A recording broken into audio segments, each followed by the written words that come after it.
জীবনের সব লড়াইয়ে শক্তি যোগায় স্বামীজির এই 10 বাণী। আজ পালিত হচ্ছে স্বামী বিবেকানন্দের 163তম জন্মবার্ষিকী। বীর সন্ন্যাসী স্বামীজির বাণী আজও আমাদের অনুপ্রেরণা যোগায়। স্বামীজির জন্মজয়ন্তীতে টিকেল দ্য মাইন্ডের তরফ থেকে আমি কুন্তল তোমাদের কাছে তুলে ধরতে চাই তারই কতকগুলি অমর বাণী। স্বামী বিবেকানন্দের 163তম জন্মবার্ষিকী পালিত হচ্ছে গোটা দেশ জুড়ে। তার জন্মদিবসকে জাতীয় যুব দিবস হিসেবে পালন করা হয়। 1863 সালের 12ই জানুয়ারি এই মহান মনীষীর জন্ম হয়। সন্ন্যাস গ্রহণের আগে তার নাম ছিল নরেন্দ্রনাথ দত্ত। দক্ষিণেশ্বরের কালীবাড়িতে রামকৃষ্ণ পরমহংসদেবের শিষ্যত্ব গ্রহণ করেন তিনি। ভারতীয় বেদ ও বেদান্তের দর্শনকে পাশ্চাত্য দুনিয়ায় প্রচার করেছিলেন স্বামী বিবেকানন্দ। দীর্ঘদিন পরাধীনতার অন্ধকারে থাকা জাতিকে স্বামীজি মহিমান্বিত করেছিলেন। 1893 সালে শিকাগোয় বিশ্ব ধর্ম সম্মেলনে হিন্দু ধর্মের গরিমার কথা তুলে ধরেন তিনি।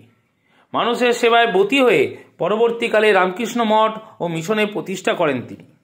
আজ স্বামীজির জন্মজয়ন্তীতে আমরা জেনে নেব তার কয়েকটি অমর বাণী, যা আজও আমাদের অনুপ্রেরণা যোগায়। স্বামীজির বাণী: যারা তোমায় সাহায্য করেছে তাদের কখনো ভুলে যেও না। যারা তোমাকে ভালোবাসে তাদের কোনোদিনও ঘৃণা করো না।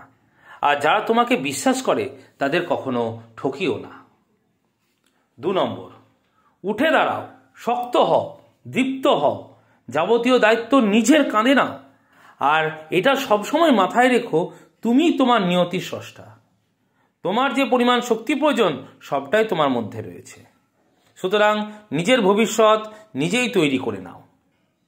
3 নম্বর, মনের মতো কাজ পেলে অতি মূর্খও করতে পারে।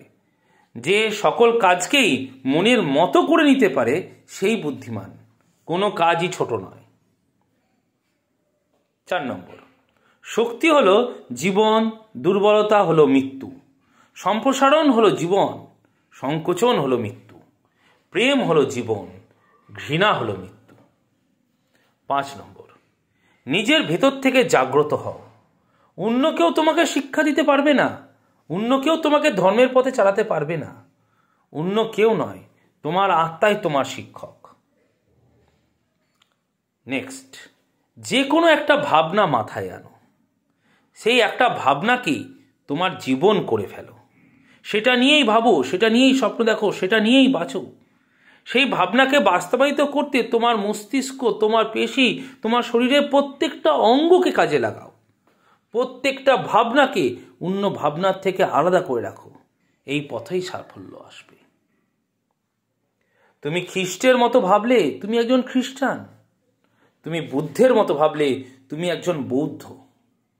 তোমার ভাবনা, অনুভূতি তোমার জীবন শক্তি, জীবনী শক্তি। যতই বুদ্ধি দিয়ে কাজ করো, এগুলো ছাড়া ভগবানের কাছে পৌঁছানো সম্ভব নয়।